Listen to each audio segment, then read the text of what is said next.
ਵਾਹਿਗੁਰੂ ਜੀ ਕਾ ਖਾਲਸਾ ਵਾਹਿਗੁਰੂ ਜੀ ਕੀ ਫਤਿਹ। ਅਸਲਾਮ ਵਾਲੇਕਮ ਆਦਾਬ ਬਰਜ਼। ਮੈਂ ਹਾਂ ਤੁਹਾਡੀ ਹੋਸਟ ਨੀਲਮ ਕੌਰ ਤੇ ਮੈਂ ਟੀਵੀ 84 ਦੇ ਸਾਰੇ ਦਰਸ਼ਕਾਂ ਤੇ ਸਰੋਤਿਆਂ ਨੂੰ ਜੀ ਆਇਆਂ ਕਹਿੰਦੀਆਂ ਪ੍ਰੋਗਰਾਮ ਸੱਚੋ ਸੱਚ ਵਿੱਚ, ਜਿਹੜੇ ਇਸ ਪ੍ਰੋਗਰਾਮ ਨਾਲ ਦੇਸ਼ਾਂ ਵਿਦੇਸ਼ਾਂ ਤੋਂ ਜੁੜ ਚੁੱਕੇ ਨੇ। ਖਾਲਿਸਤਾਨ ਅਫੇਅਰ ਸੈਂਟਰ ਦੇ ਸੰਚਾਲਕ ਡਾਕਟਰ ਅਮਰਜੀਤ ਸਿੰਘ ਜੀ ਰੋਜ਼ਾਨਾ ਹੀ ਤਰ੍ਹਾਂ ਸਟੂਡੀਓ ਵਿੱਚ ਮੇਰੇ ਨਾਲ ਸ਼ਾਮਿਲ ਨੇ। ਉਹਨਾਂ ਨਾਲ ਗੱਲਬਾਤ ਕਰਕੇ ਅੱਜ ਦੇ ਅਹਿਮ ਇਸ਼ੂਜ਼ ਉੱਪਰ ਉਹਨਾਂ ਤੋਂ ਉਹਨਾਂ ਦਾ ਤਬਸਰਾ ਜਾਣਦੇ ਹਾਂ। ਜੀ ਡਾਕਟਰ ਸਾਹਿਬ, ਵਾਹਿਗੁਰੂ ਜੀ ਕਾ ਖਾਲਸਾ ਵਾਹਿਗੁਰੂ ਜੀ ਕੀ ਫਤਿਹ। हाँ जी नीलम कौर जी, ਤੁਹਾਨੂੰ भी तो दुनिया भर च बैठे साडे बहुत ही प्यारे सोहणे सियाणे दानिशमंद टीवी 84 ਦੇ ਦਰਸ਼ਕਾਂ ਨੂੰ ਵੀ ਵਾਹਿਗੁਰੂ ਜੀ ਕਾ ਖਾਲਸਾ ਵਾਹਿਗੁਰੂ ਜੀ ਕੀ ਫਤਿਹ ਤੇ ਸਾਡੇ ਬਹੁਤ ਹੀ ਪਿਆਰੇ ਮੁਸਲਮਾਨ ਭੈਣਾਂ ਭਰਾਵਾਂ ਨੂੰ अस्सलाम वालेकुम। जी डॉक्टर साहब, जी आनू प्रोग्राम सचो सच विच बहुत शुक्रिया जी। डॉक्टर साहब, आज 26 फरवरी 2021 14 ਫੱਗਣ ਨਾਨਕਸ਼ਾਹੀ ਸੰਮਤ 552 ਦਾ ਦਿਨ ਹੈ ਤੇ ਡਾਕਟਰ ਸਾਹਿਬ, ਪ੍ਰੋਗਰਾਮ ਸ਼ੁਰੂ ਕਰਨ ਤੋਂ ਪਹਿਲਾਂ ਅਸੀਂ ਆਪਣੇ ਦਰਸ਼ਕਾਂ ਤੇ ਸਰੋਤਿਆਂ ਨੂੰ ਹਮੇਸ਼ਾ ਤਰ੍ਹਾਂ ਦੱਸਦੇ ਵਿਊਅਰਸ ਆ, ਜੇ ਤੁਸੀਂ ਹੱਕ ਸੱਚ ਇਨਸਾਫ ਤੇ ਪੈਰਾ ਦਿੰਦਾ ਇੱਕੋ ਇੱਕ ਚੈਨਲ ਟੀਵੀ 84 ਨੂੰ ਦੇਖਣਾ ਚਾਹੁੰਦੇ ਹੋ ਤਾਂ ਤੁਸੀਂ ਦੇਖਦੇ ਸਕਦੇ ਹੋ Spectrum cable, RCN cable, Bell Fibe cable in Canada, roku, Jadoo box, ਸ਼ਾਵਾ, ਫੇਸਬੁੱਕ ਟੀਵੀ 84 ਦੀ ਐਪ ਰਾਹੀਂ online streaming and IP box ਤੇ ਤੁਸੀਂ ਟੀਵੀ 84 ਨੂੰ ਦੇਖ ਸਕਦੇ ਹੋ। ਵਿਊਅਰਸ, ਜੇ ਤੁਸੀਂ ਟੀਵੀ 84 ਨਾਲ ਜਾਂ ਪ੍ਰੋਗਰਾਮ ਸੱਚੋ ਸੱਚ ਨਾਲ ਫੇਸਬੁੱਕ ਰਾਹੀਂ ਜੁੜੇ ਹੋ ਤਾਂ ਇਸ ਨੂੰ ਵੱਧ ਤੋਂ ਵੱਧ ਲਾਈਕ ਕਰੋ ਤੇ ਸ਼ੇਅਰ ਕਰੋ ਅਤੇ ਨਾਲ ਹੀ YouTube ਤੇ ਸਬਸਕ੍ਰਾਈਬ ਵੀ ਕਰੋ। ਇਹ ਵੀ ਦੱਸ ਦਿਓ ਕਿ ਤੁਸੀਂ ਟੀਵੀ 84 ਦੀ ਐਪ ਨੂੰ ਐਂਡਰੋਇਡ ਐਂਡ ਐਪ ਸਟੋਰ ਤੇ ਡਾਊਨਲੋਡ ਕਰਕੇ ਜੋ ਟੀਵੀ 84 ਦੀ ਲਾਈਵ ਸਟ੍ਰੀਮ ਹੈ ਉਸ ਨੂੰ ਤੁਸੀਂ 24 ਆਵਰਸ ਦੇਖ ਸਕਦੇ ਹੋ। ਵਿਊਅਰਸ, ਹੁਣ ਅਸੀਂ ਆਪਣੇ ਪ੍ਰੋਗਰਾਮ ਦੀ ਸ਼ੁਰੂਆਤ ਕਰਨ ਜਾ ਰਹੇ ਹਾਂ। ਇਸ ਵੀਕ ਦਾ ਐਂਡ ਵਾਲਾ ਪ੍ਰੋਗਰਾਮ ਕਰਨ ਜਾ ਰਹੇ ਹਾਂ ਔਰ ਸਭ ਨੂੰ ਵੀਕਐਂਡ ਦੀਆਂ ਸ਼ੁਭਕਾਮਨਾ ਭੇਜਦੇ ਹਾਂ, ਕਹਿੰਦੇ ਹਾਂ ਔਰ ਤੁਹਾਡਾ ਵੀਕਐਂਡ ਬਹੁਤ ਹੀ ਵਧੀਆ ਗੁਜ਼ਰੇ ਇਹ ਰੱਬ ਅੱਗੇ ਦੁਆ ਕਰਦੇ ਹਾਂ, ਅਰਦਾਸ ਕਰਦੇ ਹਾਂ। ਸੋ ਨਵੇਂ ਇਸ਼ੂ ਲੈ ਕੇ ਮੰਡੇ ਤੁਹਾਡੀ ਕਚਹਿਰੀ ਦੇ ਵਿੱਚ ਹਾਜ਼ਰ ਹੋਵਾਂਗੇ। ਸੋ ਹੁਣ ਆਪਾਂ ਅੱਜ ਦਾ ਜਿਹੜਾ ਅਹਿਮ ਇਸ਼ੂ ਹੈ ਉਸ ਬਾਰੇ ਗੱਲਬਾਤ ਕਰ ਲਈ ਕਿ ਕਿਸ ਤਰ੍ਹਾਂ ਭਾਰਤੀ ਚੋਣ ਕਮਿਸ਼ਨ ਨੇ ਭਾਰਤ ਦੇ 5 ਸੂਬਿਆਂ ਵਿੱਚ ਚੋਣਾਂ ਦਾ ਐਲਾਨ ਕਰ ਦਿੱਤਾ ਹੈ।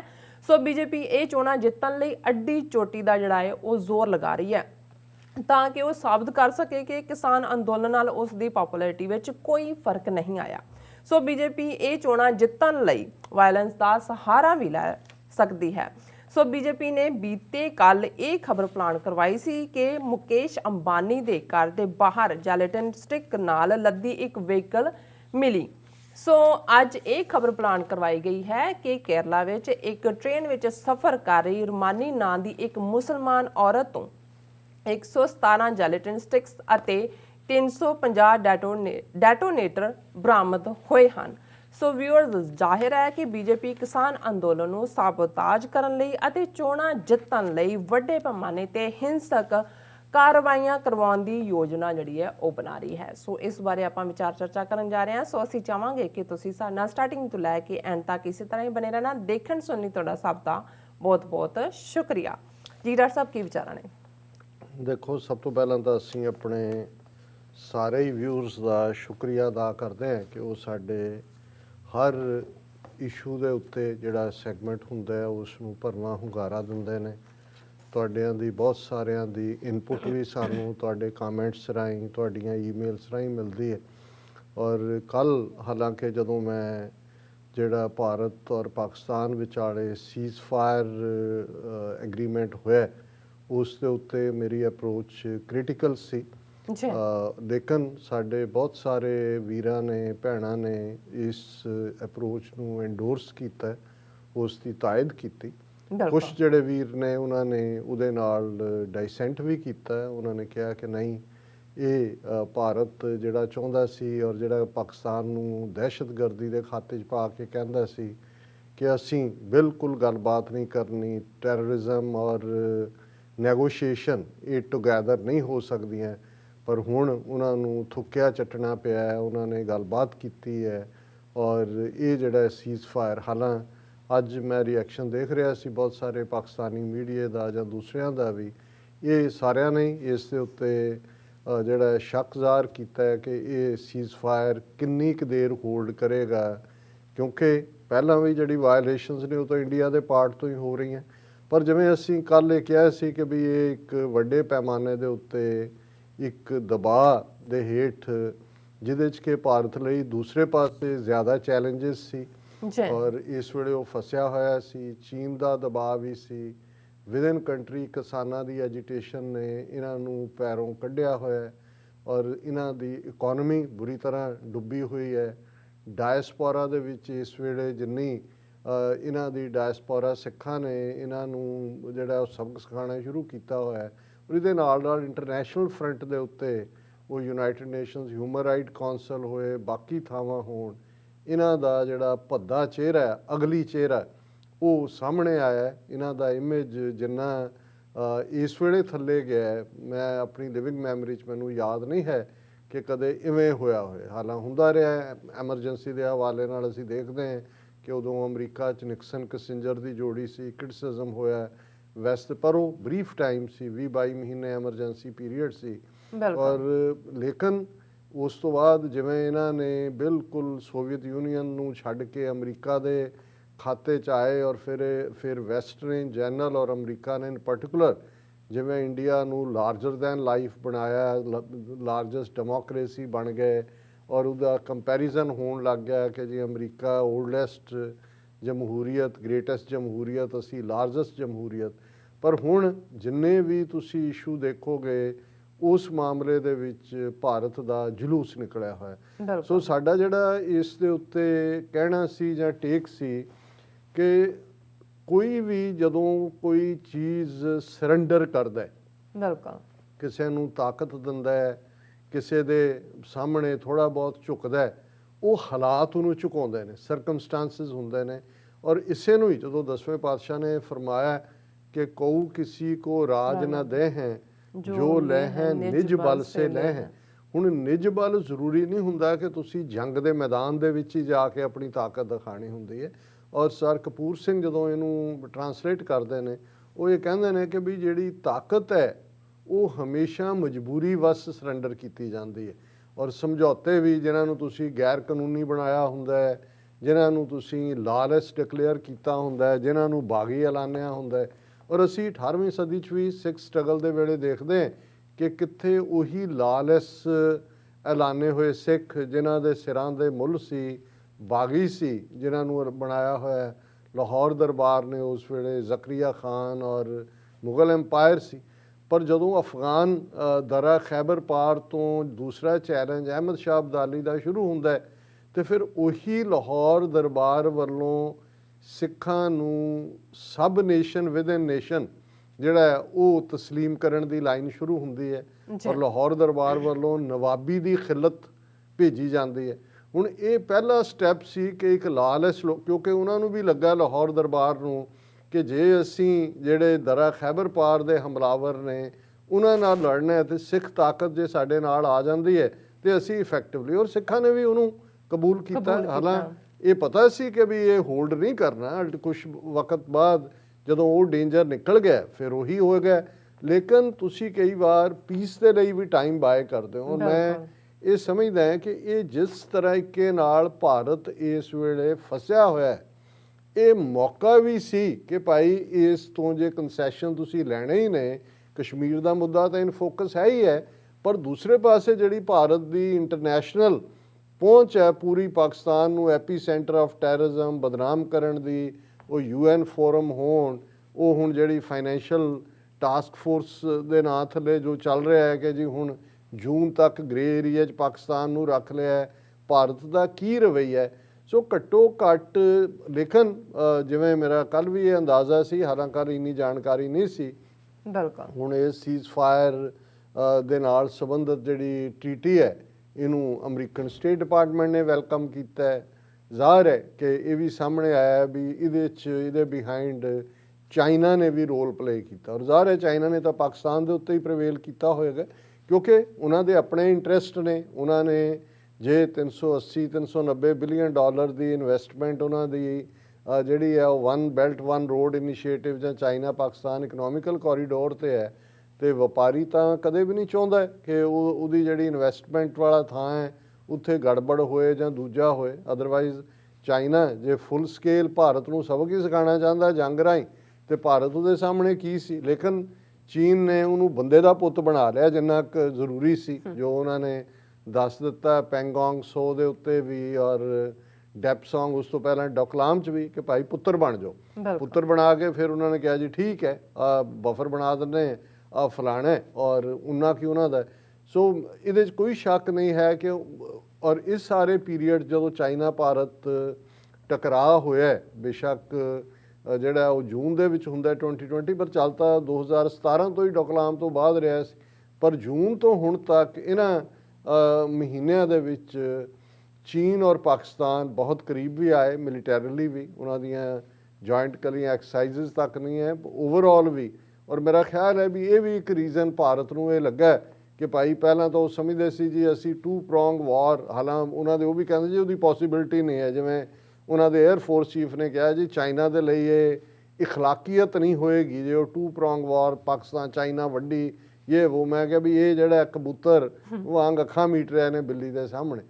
ਸੋ ਕੁੱਲ ਮਿਲਾ ਕੇ ਸਾਡਾ ਜਿਹੜਾ ਕਹਿਣ ਦਾ ਇਹ ਸਾਰੇ ਦੇ ਉੱਤੇ ਟੇਕ ਸੀ, ਅਸੀਂ ਵੀ ਸਟੈਂਡ ਬਾਈ ਇਟ ਕਿ ਇਹਦੇ 'ਚ ਕਈ ਕੁਛ ਕੱਢਿਆ ਜਾ ਸਕਦਾ ਸੀ, ਲੇਕਿਨ ਅੰਦਰੂਨੀ ਹਾਲਾਤ ਕੀ ਨੇ, ਕਿੱਥੇ ਕੀ ਦਬਾਅ ਬਣਦਾ ਹੈ, ਕੀ ਪਾਰਟ ਚੱਲ ਰਿਹਾ ਹੁੰਦਾ ਹੈ, ਇਹ ਸਾਰਾ। ਸੋ ਲੇਕਿਨ ਅਸੀਂ ਐਪਰੀਸ਼ੀਏਟ ਕਰਦੇ ਹਾਂ ਕਿ ਸਾਡਾ ਡਾਇਲੋਗ ਜਿਹੜਾ ਹੈ ਆਪਣੇ ਵਿਊਅਰਸ ਨਾਲ, ਖਾਸ ਤੌਰ 'ਤੇ ਪਾਕਿਸਤਾਨੀ ਭੈਣਾਂ ਭਰਾਵਾਂ ਨਾਲ, ਇੱਕ ਹਮਦਰਦ ਵਾਂਗ, ਇੱਕ ਜਿੱਥੇ ਅਸੀਂ ਆਪਣੇ ਇੰਟਰਸਟ ਵਾਚ ਕਰਨੇ ਨੇ ਕਿ ਪਾਕਿਸਤਾਨ ਦੇ ਹਿੱਤ 'ਚ ਕੀ ਹੈ, ਸਿੱਖਾਂ ਦੇ ਹਿੱਤ 'ਚ ਕੀ ਹੈ। ਹਾਲਾਂ ਜਿਵੇਂ ਕਸ਼ਮੀਰ ਦੇ ਹਵਾਲੇ ਨਾਲ ਮੈਂ ਦੇਖਿਆ ਕਿ ਮਹਿਬੂਬਾ ਮੁਫਤੀ ਔਰ ਦੂਸਰਾ ਉਹਨਾਂ ਨੇ ਵੀ ਵੈਲਕਮ ਕੀਤਾ।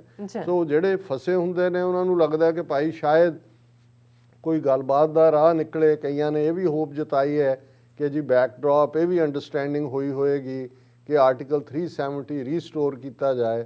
ਸੋ ਮੈਂ ਸਮਝਦਾ ਹਾਂ ਵੀ ਜਿਨ੍ਹਾਂ ਨੇ ਬ੍ਰਾਹਮਣ ਦੇ ਔਰ ਇਹਨਾਂ ਦੇ ਹਿੰਦੂ ਤਵੀਆਂ ਦੇ ਸੋਚਣ ਢੰਗ ਨੂੰ ਸਮਝਿਆ, ਉਹ ਇਸ ਗੱਲ ਨੂੰ ਸਮਝ ਲੈਣ ਕਿ ਵੱਧ ਤੋਂ ਵੱਧ ਉਹਨੂੰ ਸੂਬੇ ਦੇ ਤੌਰ ਦੇ ਉੱਤੇ ਜੰਮੂ ਕਸ਼ਮੀਰ ਨੂੰ ਉਹ ਰੈਕਗਨਾਈਜ਼ ਕਰ ਸਕਦੇ ਨੇ, ਕਿਉਂਕਿ ਉਹ ਤਾਂ ਆਲਰੇਡੀ ਜਦੋਂ ਆਰਟੀਕਲ 370 ਉਹਨਾਂ ਨੇ ਐਬਰੋਗੇਟ ਕੀਤਾ ਔਰ ਉਹਦੇ ਨਾਲ ਉਹਨਾਂ ਨੇ ਤੋੜਿਆ ਉਹਨੂੰ 2 ਯੂਨੀਅਨ ਟੈਰੀਟਰੀ 'ਚ, ਉਦੋਂ ਵੀ ਉਹਨਾਂ ਨੇ ਕਿਹਾ ਸੀ ਕਿ ਜੀ ਅਸੀਂ ਕਰਾਂਗੇ। ਔਰ ਉਹ ਉਹਨਾਂ ਦਾ ਜਿਹੜਾ 3 ਡਰਟੀ ਡੀ ਹੈ, ਡੈਮੋਗ੍ਰਾਫਿਕ ਚੇਂਜ, ਡੀਲਿਮਿਟੇਸ਼ਨ, ਔਰ ਉਸ ਸਾਰੇ ਦੇ ਨਾਲ ਜਿਹੜਾ ਹੈ ਉਹ ਜਦੋਂ ਤੱਕ ਉਹ ਹਾਸਲ ਨਹੀਂ, ਔਰ ਉਹਨਾਂ ਨੇ ਕਿੰਨੇ ਸਟੇਟ ਅਸੈਂਬਲੀ ਦੇ ਪਾਸ ਕਾਨੂੰਨ ਜਿਹੜੇ ਨੇ ਉਹ ਖ਼ਤਮ ਕੀਤੇ, ਕਿੰਨੇ ਸੈਂਟਰਲ ਆਰਡੀਨੈਂਸ ਲਿਆਏ ਨੇ, ਉਹ ਇਸ ਵੇਲੇ ਬਦਲ ਰਹੇ ਨੇ ਸਾਰਾ ਕੁਝ। ਔਰ ਈਵਨ ਡੀਲਿਮਿਟੇਸ਼ਨ ਦੇ ਲਈ ਕਮਿਸ਼ਨ ਉਹਨਾਂ ਦਾ ਕਸ਼ਮੀਰ 'ਚ ਬੈਠਾ ਹੈ। ਹਾਲਾਂਕਿ ਤਿੰਨੋਂ ਹੀ ਮੈਂਬਰ ਪਾਰਲੀਮੈਂਟ ਜਿਹੜੇ ਨੇ ਫਾਰੂਕ ਅਬਦੁੱਲਾ ਔਰ ਦੂਸਰੇ, ਉਹਨਾਂ ਨੇ ਮਿਲਣ ਤੋਂ ਨਾ ਕਰ ਦਿੱਤੀ। ਉਹਨਾਂ ਨੇ ਕਿਹਾ ਜੀ ਇਹ ਤਾਂ ਅਸੀਂ ਚੈਲੰਜ ਕੀਤਾ ਹੋਇਆ ਸੁਪਰੀਮ ਕੋਰਟ 'ਚ ਆਰਟੀਕਲ 370 ਨੂੰ ਐਬਰੋਗੇਟ ਕਰਨ ਦੀ ਕੰਸਟੀਟਿਊਸ਼ਨੈਲਿਟੀ, ਤੁਸੀਂ ਕੰਸਟੀਚੁਐਂਸੀਜ਼ ਬਦਲ ਰਹੇ ਹੋ। ਪਰ ਉਹ ਆਪਣੇ ਕੰਮ ਤੇ ਲੱਗੇ ਹੋਏ ਨੇ ਔਰ ਉਹਨਾਂ ਨੇ ਜਦੋਂ ਐਨ ਇਹੋ ਜਿਹਾ ਬੈਲੈਂਸ ਬਣਾ ਲਿਆ। ਔਰ ਅੱਜ ਮਹਿਬੂਬਾ ਨੇ ਵੀ ਕਿਹਾ ਕਿ ਜੋ ਕਰ ਰਹੇ ਨੇ ਇਹ ਪਿੱਟ ਕਰ ਰਹੇ ਨੇ ਇੱਕ ਕਮਿਊਨਿਟੀ ਨੂੰ ਦੂਸਰੇ ਦੇ ਖਿਲਾਫ, ਇੱਕ ਖਿੱਤੇ ਨੂੰ ਦੂਸਰੇ ਦੇ ਖਿਲਾਫ। ਔਰ ਉਹ ਜਦੋਂ ਉਹਨਾਂ ਦੀ ਗੇਮ ਪੂਰੀ ਹੋ ਗਈ ਫਿਰ ਕਹਿਣਗੇ ਜੀ ਠੀਕ ਹੈ ਜੰਮੂ ਕਸ਼ਮੀਰ ਨੂੰ ਅਸੀਂ ਇੱਕ ਸੂਬੇ ਦੇ ਤੌਰ ਤੇ ਮਾਨਤਾ ਦੇ ਦਿੰਦੇ, ਔਰ ਉਹਦੇ ਥੱਲੇ ਜਿਹੜਾ ਮੁਸਲਮਾਨ ਡੋਮੀਨੈਂਸ ਜਾਂ ਉਹਨਾਂ ਦੀ ਉਹਦੀ ਡੈਮੋਗ੍ਰਾਫਿਕ ਜਾਂ ਜੰਮੂ ਕਸ਼ਮੀਰ ਦਾ ਕਰੈਕਟਰ ਜਿਹੜਾ ਹੈ ਉਹ ਸਾਰੇ ਨੂੰ ਉਹ ਖ਼ਤਮ ਕਰ ਦੇਣਗੇ। ਫਿਰ ਕਹਿਣਗੇ ਜੀ ਬਣਾ ਲਓ। ਸੋ ਮੈਨੂੰ ਇਹ ਲੱਗਦਾ ਹੈ ਕਿ ਵੀ ਇਸ ਦੇ ਵਿੱਚ ਬੇਸ਼ੱਕ ਇਹ ਬੈਕਡੋਰ ਪਾਰਲੇ ਪੋਲੀਟੀਕਲ ਨੈਗੋਸ਼ੀਏਸ਼ਨ ਕਈ ਲੈਵਲਸ 'ਤੇ ਚੱਲ ਰਹੀ ਹੋਏਗੀ। ਅਦਰਵਾਈਜ਼ ਜਦੋਂ ਹੁਣ ਇਮਰਾਨ ਖਾਨ ਸ੍ਰੀਲੰਕਾ ਗਏ ਨੇ ਅਜੇ ਪਿਛਲੇ ਹਫ਼ਤੇ ਹੀ, ਔਰ ਉਹਨਾਂ ਨੇ ਭਾਰਤ ਨੇ ਆਪਣਾ 에ਅਰ ਸਪੇਸ ਅਲਾਓ ਕੀਤਾ। ਉਸ ਤੋਂ ਪਹਿਲਾਂ ਇਵੇਂ ਨਹੀਂ ਸੀ ਕਿਉਂਕਿ ਸ੍ਰੀਲੰਕਾ ਜਾਣ ਲਈ ਇੰਡੀਅਨ 에ਅਰ ਸਪੇਸ 'ਚੋਂ ਗੁਜ਼ਰਨਾ ਸੀ। ਔਰ ਉਸ ਤੋਂ ਪਹਿਲਾਂ ਈਵਨ ਸਾਰਕ ਜਿਹੜੀ ਇਹਨਾਂ ਦੀ ਸਾਊਥ ਏਸ਼ੀਅਨ ਰੀਜਨਲ ਹੈ ਬਣੀ ਹੋਈ 7-8 ਦੇਸ਼ਾਂ ਦੀ, ਉਸ ਦੀ ਮੀਟਿੰਗ 'ਚ ਵੀ ਕੋਵਿਡ-19 ਵੈਕਸੀਨੇਸ਼ਨ ਨੂੰ ਲੈ ਕੇ ਜਾਂ ਓਵਰਆਲ ਕੋਆਪਰੇਸ਼ਨ ਦੇ ਨਾਂ ਥੱਲੇ ਵੀ ਗੱਲਬਾਤ ਹੋ ਰਹੀ ਸੀ। ਹੁਣ ਇਹ ਵੀ ਹੋ ਰਿਹਾ ਕਿ ਜੀ ਵਾਘਾ ਤੋਂ ਜਿਹੜੀ ਟ੍ਰੇਡ ਹੈ ਉਹ ਵੀ ਰੀਸਟੋਰ ਹੋ ਜਾਏਗੀ ਔਰ ਇਸ ਬਾਰੇ ਵੀ ਗੱਲਬਾਤ ਹੋ ਰਹੀ ਹੈ। ਚਲੋ ਆਮ ਦੋਨੋਂ ਪਾਸੇ ਕਸ਼ਮੀਰ ਬਾਰਡਰ ਦੇ ਲਾਈਨ ਆਫ ਕੰਟਰੋਲ 'ਤੇ ਜਿੱਥੇ ਫਾਇਰਿੰਗ 'ਚ ਦੋਵੇਂ ਪਾਸਿਓਂ ਸਫ਼ਰ ਕਰਦੇ ਨੇ ਉਹਨਾਂ ਨੂੰ ਰਾਹਤ ਵੀ ਹੋਏਗੀ। ਪਰ ਗੱਲ ਤਾਂ ਇਹ ਹੈ ਕਿ ਵੀ ਜੇ ਇਹੀ ਕੁਛ ਕਰਨਾ ਸੀ ਜਾਂ ਇਹੀ ਕੁਛ ਕਰਨਾ ਹੈ ਤਾਂ ਫਿਰ ਪਹਿਲਾਂ ਹਾਰਡ ਲਾਈਨ ਲੈਣ ਦੀ ਵੀ ਲੋੜ ਨਹੀਂ ਸੀ ਕਿ ਜੇ ਤੁਸੀਂ ਹਾਈ ਕਮਿਸ਼ਨ ਵੀ ਵਾਪਸ ਸੱਦੇ, ਵਪਾਰ ਵੀ ਖ਼ਤਮ ਕੀਤਾ, ਟ੍ਰੇਨ ਸਰਵਿਸਿਜ਼ ਵੀ ਖ਼ਤਮ ਕੀਤੀਆਂ, ਦੂਸਰਾ ਵੀ ਕੀਤਾ, ਔਰ ਜੇ ਲੈ ਦੇ ਕੇ ਫਿਰ ਉੱਥੇ ਕੀ ਆ ਕੇ ਗੱਲ ਮੁਕਾਣੀ ਹੈ। ਸੋ ਅਸੀਂ ਬਾਕੀ ਇਹ ਅਸੀਂ ਤਾਂ ਇੱਕ ਹਮਦਰਦ ਦੇ ਨਾਤੇ ਆਪਣਾ ਵਿਊ ਪੁਆਇੰਟ ਦੇ ਰਹੇ ਔਰ ਬੀਜੇਪੀ ਦੀ ਇੱਕ ਆਪਣੀ ਖੇਡ ਹੈ। ਔਰ ਕੋਈ ਵੀ ਇਹਨਾਂ ਦੇ ਵਾਅਦਿਆਂ 'ਤੇ, ਇਕਰਾਰਾਂ 'ਤੇ ਜਾਂ ਕਰਨਾ ਇਹ ਤਾਂ ਹਮੇਸ਼ਾ ਇਹੀ ਹੈ। ਉਹ ਜਿਹੜਾ ਕਿਸੇ ਸਿਆਣੇ ਅੰਗਰੇਜ਼ ਨੇ 19ਵੀਂ ਸਦੀ ਦੇ ਵਿੱਚ ਇਹਨਾਂ ਦਾ ਕਰੈਕਟਰ ਬਣਿਆ ਸੀ ਬ੍ਰਾਹਮਣ ਦਾ ਕਿ ਈਦਰ ਐਟ ਯੋਰ ਥਰੋਟ ਔਰ ਐਟ ਯੋਰ ਫੀਟ, ਵਿੱਚ ਵਿਚਾਲਾ ਕੋਈ ਨਹੀਂ ਹੈ। ਤੁਸੀਂ ਕਹੋ ਜੀ ਲੌਜਿਕ, ਈਮਾਨਦਾਰੀ, ਇਖਲਾਕ ਔਰ ਵਾਦਾ, ਇਹ ਤਾਂ ਹੈ ਹੀ ਇਹਨਾਂ ਦੇ ਕਰੈਕਟਰ 'ਚ ਹੀ ਜਿਹੜਾ ਹੈ ਉਹ ਹੈ ਨਹੀਂ, ਇਹ ਲਫ਼ਜ਼ ਨਹੀਂ ਹੈ। ਇਹ ਤਾਂ ਧੋਖੇਬਾਜ਼, ਫਰਾਡ ਔਰ ਮੂੰਹ ਮੇ ਰਾਮ ਰਾਮ ਬਗਲ ਮੇ ਛੁਰੀ, ਕਿਵੇਂ ਇੱਕ ਮੁਹਾਵਰਾ ਸਾਰੇ ਕਰੈਕਟਰ ਨੂੰ ਬਿਆਨ ਕਰ ਦਿੰਦਾ ਹੈ। ਔਰ ਹੁਣ ਅਸੀਂ ਇਸ਼ੂ ਵੱਲ ਆਉਂਦੇ ਹਾਂ। ਔਰ ਨਾਲ ਦੀ ਨਾਲ ਮੈਂ ਡਾਕਟਰ ਰਣਜੀਤ ਸਿੰਘ ਹੋਰਾਂ ਦਾ ਵੀ ਸ਼ੁਕਰੀਆ ਅਦਾ ਕਰਨਾ ਚਾਹੁੰਦਾ ਕਿ ਜਦੋਂ ਅਸੀਂ 2 ਦਿਨ ਪਹਿਲਾਂ ਜਿਹੜਾ ਕਬੀਰ ਸਾਹਿਬ ਦੇ ਸ਼ਲੋਕਾਂ ਦੀ ਵਿਚਾਰ ਕਰ ਰਹੇ ਸੀ ਤੇ 2 ਥਾਵਾਂ ਦੇ ਉੱਤੇ ਆ ਕੇ ਜਿਹੜੇ ਢੁਕਵਾਂ ਲਫ਼ਜ਼ ਮੈਨੂੰ ਨਹੀਂ ਸੀ ਮਿਲ ਰਿਹਾ ਕਿ ਭਾਈ ਕਿਵੇਂ ਉਹਨਾਂ ਨੇ ਰੈਫਰ ਕੀਤਾ, ਕਿਉਂਕਿ ਉਹਨਾਂ ਦਾ ਸਬੰਧ ਜਿਹੜਾ ਉਹ ਦਰਜੀ ਔਰ ਜਿਵੇਂ ਉਹਦੇ 'ਚ ਰਜਾਈਆਂ ਨੂੰ ਜਿਹੜਾ ਉਹ ਸੀਤਾ ਜਾਂਦਾ ਹੈ, ਪਰ ਜਿਹੜੇ ਉਹਦੇ ਕਵਰ ਨੇ ਔਰ ਜਿਵੇਂ ਡਾਕਟਰ ਸਾਹਿਬ ਨੇ ਕਿਹਾ ਕਿ ਕਵਰ ਲਈ ਲਫ਼ਜ਼ ਪੰਜਾਬੀ ਦਾ ਉਛਾੜ ਹੈ। ਔਰ ਜਦੋਂ ਰੂੰ ਭਰ ਕੇ ਉਹਨਾਂ ਨੂੰ ਫਿਰ ਉਹ ਬੜੇ ਬੜੇ ਤੋਪੇ ਮਾਰੇ ਜਾਂਦੇ ਨੇ, ਇਹ ਤਾਂ ਮੈਨੂੰ ਸੀ ਕਿ ਵੀ ਕੋਈ ਲਫ਼ਜ਼ ਹੈ। ਔਰ ਉਹਨਾਂ ਨੇ ਕਿਹਾ ਵੀ ਨਗੰਦਣਾ ਕਹਿੰਦੇ ਨੇ, ਨਗੰਦਣਾ ਰਜਾਈਆਂ ਨਗੰਦੀਆਂ ਜਾਂਦੀਆਂ ਨੇ। ਔਰ ਉਹਦੇ 'ਚ ਉਹੀ ਹੁੰਦਾ ਹੈ ਕਿ ਭਾਈ ਉਹਨੂੰ ਦੋਨੋਂ ਉਛਾੜ ਜਿਹੜੇ ਕਰਕੇ ਫਿਰ ਕਾਰਨਰਸ ਤੋਂ ਉਹਨਾਂ ਨੂੰ ਜੋੜਿਆ ਜਾਂਦਾ। ਸੋ ਡਾਕਟਰ ਸਾਹਿਬ ਦਾ ਵੀ ਬਹੁਤ ਬਹੁਤ ਸ਼ੁਕਰੀਆ। ਔਰ ਸਾਡੇ ਇੱਕ ਵੀਰ ਨੇ, ਪਾਕਿਸਤਾਨੀ ਵੀਰ ਨੇ ਇਹ ਕਿਹਾ ਕਿ ਹੁਣ ਉਹ ਸਟੇਡੀਅਮ ਵੀ ਮੋਦੀ ਸਟੇਡੀਅਮ ਹੋ ਗਿਆ। ਔਰ ਉਹਨਾਂ ਨੇ ਕਿਹਾ ਜੀ ਬਸ ਇਹ ਨਿੱਕੇ ਮੋਟੇ ਨਾਂ ਕੀ ਬਦਲਨੇ ਨੇ, ਇੰਡੀਆ ਦਾ ਹੀ ਨਾਂ ਬਦਲ ਕੇ ਇਹਦਾ ਨਾਮ ਮੋਦੀਆ ਰੱਖ ਦਿਓ। ਸੋ ਫਨੀ ਹੈ, ਆਖਿਰ ਵੀ ਗੱਲ ਹੀ ਮੁੱਕ ਬਿਲਕੁਲ ਗੱਲ ਹੀ ਮੈਨੂੰ ਵੈਸੇ ਪਸੰਦ ਆਇਆ, ਨਾਲੇ ਛੋਟਾ ਨਾਂ ਹੈ ਮੋਦੀਆ। ਸੋ ਬੀਜੇਪੀ ਨੂੰ ਜੇ ਇਹਨੂੰ ਕਹਿੰਦੇ ਨੇ ਨਾ devil must be given his due, ਕਿ ਚੋਣਾਂ ਜਿੱਤਣੀਆਂ ਕਿਵੇਂ ਨੇ ਔਰ ਕਿਵੇਂ 2 ਸੀਟਾਂ ਜਿਸ ਪਾਰਟੀ ਦੀਆਂ ਪਾਰਲੀਮੈਂਟ 'ਚ ਹੋਣ, 2 ਤੋਂ ਕਿਵੇਂ 300 ਪਲੱਸ ਤੱਕ ਪਹੁੰਚ ਗਏ ਔਰ ਕਿਵੇਂ ਉਹਨਾਂ ਨੇ ਜਿੱਥੇ ਬਿਲਕੁਲ 47 ਤੋਂ ਬਾਅਦ 3 ਵਾਰ ਜਿਸ RSS ਤੇ ਬੈਨ ਲੱਗਾ ਔਰ ਅੱਜ ਜੇ ਉਹ ਕਲੇਮ ਕਰੇ ਕਿ ਜੀ ਉਹ ਦੁਨੀਆ ਦੀ ਸਭ ਤੋਂ ਜ਼ਿਆਦਾ ਮੈਂਬਰਾਂ ਵਾਲੀ ਪਾਰਟੀ ਹੈ, ਕੋਈ ਸ਼ੱਕ ਨਹੀਂ ਹੈ। ਭਾਰਤ 'ਚ ਆਪੋਜੀਸ਼ਨ ਨੂੰ ਇਰਰੈਲੇਵੈਂਟ ਕਰ ਦਿੱਤਾ ਹੈ, ਕੋਈ ਸ਼ੱਕ ਨਹੀਂ ਹੈ। ਇਹਦੇ ਬਾਵਜੂਦ ਕਿ ਕਿਸ ਪੱਧਰ ਦੇ ਉੱਤੇ ਅੱਜ ਕਿਸਾਨੀ ਅੰਦੋਲਨ, ਜਿਸ ਕਿਸਾਨੀ ਨਾਲ 62% ਲੋਕ ਜੁੜੇ ਹੋਏ ਨੇ, ਲੱਖਾਂ ਲੋਕ ਦਿੱਲੀ ਦੀਆਂ ਬਰੂਹਾਂ ਤੇ ਬੈਠੇ ਨੇ ਪਿਛਲੇ 3 ਮਹੀਨਿਆਂ 'ਚ ਆਏ ਗਏ, ਲੇਕਿਨ ਜਿਸ ਸਰਕਾਰ ਦੇ ਕੰਨਾਂ ਤੇ ਜੂੰ ਨਾ ਰਿੰਗੀ ਹੋਏ, ਕਿਉਂਕਿ ਜਮਹੂਰੀਅਤ ਦੇ ਵਿੱਚ ਇਹੀ ਹੁੰਦਾ ਹੈ ਕਿ ਭਾਈ ਜੇ ਲੋਕ ਸਾਡੇ ਨਾਲ ਨਹੀਂ ਰਹੇ ਤੇ ਜ਼ਾਹਰ ਹੈ ਵੀ ਅਸੀਂ ਹਾਰਾਂਗੇ, ਚੋਣਾਂ ਹਾਰਾਂਗੇ। ਪਰ ਜੇ ਤੁਸੀਂ ਪਿਛਲੇ 7 ਸਾਲ ਦਾ ਪੀਰੀਅਡ ਹੀ ਦੇਖੋ, ਵੈਸੇ ਤਾਂ 2014 ਤੋਂ ਪਹਿਲਾਂ ਹੀ ਜੇ ਬਾਬਰੀ ਮਸਜਿਦ ਨੂੰ ਸ਼ਹੀਦ ਕਰਨ 6 ਦਸੰਬਰ 1992 ਤੋਂ ਲੈ ਕੇ ਤੁਸੀਂ ਦੇਖੋ ਕਿ 2 ਸੀਟਾਂ ਤੋਂ ਕਿਵੇਂ ਉਹਨਾਂ ਨੇ ਆਪਣੀ ਗਿਣਤੀ ਵਧਾਉਂਦੇ ਚਲੇ ਗਏ, ਕਿਵੇਂ ਜਿਸ ਖਿੱਤੇ ਦੇ ਵਿੱਚ ਚੋਣਾਂ ਨੇ ਉੱਥੋਂ ਦਾ ਉਹ ਡੇਟਾ ਕਲੈਕਟ ਕਰਦੇ ਨੇ, ਉੱਥੇ ਦੇਖਦੇ ਨੇ ਧਰਮ ਦੇ ਨਾਂ ਦੀ ਡਿਵਾਈਡ ਕਰਨੀ ਹੈ, ਜ਼ਾਤ ਪਾਤ ਦੀ ਕਰਨੀ ਹੈ, ਕਿਹਨੂੰ ਓਵਰਰਾਈਡ ਕਰਨਾ ਹੈ, ਕਿਹਨੂੰ ਖਰੀਦਣਾ ਹੈ। ਔਰ ਇਸ ਵੇਲੇ ਜਿੰਨੇ ਪੈਸੇ ਇਹਨਾਂ ਦੀ ਕਿੱਟੀ 'ਚ ਨੇ ਉਹ ਤਾਂ ਕੋਈ ਦੁਨੀਆ ਦੀ ਕੋਈ ਹੋਰ ਪਾਰਟੀ ਵੀ ਨਹੀਂ ਸੋਚ ਸਕਦੀ। ਔਰ ਅੱਜ ਹੀ ਮੈਂ ਦੇਖ ਰਿਹਾ ਸੀ ਕਿ ਈਵਨ ਬੀਜੇਪੀ ਵੱਲੋਂ ਹਿਮਾਚਲ ਪ੍ਰਦੇਸ਼ ਦਾ ਚੀਫ ਮਿਨਿਸਟਰ ਰਿਹਾ ਔਰ ਵਾਜਪਾਈ ਦੀ ਮਿਨਿਸਟਰੀ 'ਚ ਕੈਬਨਿਟ ਮਿਨਿਸਟਰ ਸੀ ਸ਼ਾਂਤਾ ਕੁਮਾਰ। ਬਚਪਨ ਦੇ ਵਿੱਚ ਮੈਨੂੰ ਵੀ ਇਹ ਬੜਾ ਅੱਛਾ ਓਰੇਟਰ ਸੀ ਔਰ ਇਹਦੇ ਲੈਕਚਰਸ ਪਬਲਿਕ ਐਡਰੈਸ ਸਿਸਟਮ ਤੇ ਜਾ ਕੇ ਜਦੋਂ ਕਈ ਵਾਰੀ 100-150 ਬੰਦਾ ਹੀ ਉਸ ਮਜਮੇ 'ਚ ਹੁੰਦਾ ਸੀ, ਸੁਣਨ ਦਾ ਮੌਕਾ ਮਿਲਦਾ ਸੀ। ਔਰ ਮੈਂ ਐਡਮਾਇਰ ਵੀ ਕਰਦਾ ਸੀ ਕਿਉਂਕਿ ਸ਼ਾਂਤਾ ਕੁਮਾਰ ਨੂੰ, ਅਟਲ ਬਿਹਾਰੀ ਵਾਜਪਾਈ ਨੂੰ, ਇਹ ਉਸ ਜ਼ਮਾਨੇ 'ਚ ਕਿਉਂਕਿ ਚੰਗੇ ਬੁਲਾਰੇ ਹਮੇਸ਼ਾ ਆਪੋਜੀਸ਼ਨ 'ਚ ਹੁੰਦੇ ਨੇ, ਕਿਉਂਕਿ ਉਹਨਾਂ ਦੇ ਕੋਲ ਕੋਈ ਜ਼ਿੰਮੇਵਾਰੀ ਤਾਂ ਹੁੰਦੀ ਨਹੀਂ, ਉਹਨਾਂ ਨੇ ਸਰਕਾਰ ਦੀ ਹਰ ਚੀਜ਼ ਨੂੰ ਜਿਹੜਾ ਉਹ ਕ੍ਰਿਟਿਸਾਈਜ਼ ਵੀ ਕਰਨਾ ਹੁੰਦਾ ਹੈ ਤੇ ਲੋਕਾਂ ਨੂੰ ਜਿਹੜਾ ਉਹ ਜੋੜ ਕੇ ਰੱਖਣ ਦੇ ਲਈ ਉਹਨਾਂ ਨੇ ਆਪਣਾ ਹੋਮਵਰਕ ਵੀ ਚੰਗੀ ਤਰ੍ਹਾਂ ਕੀਤਾ ਹੁੰਦਾ।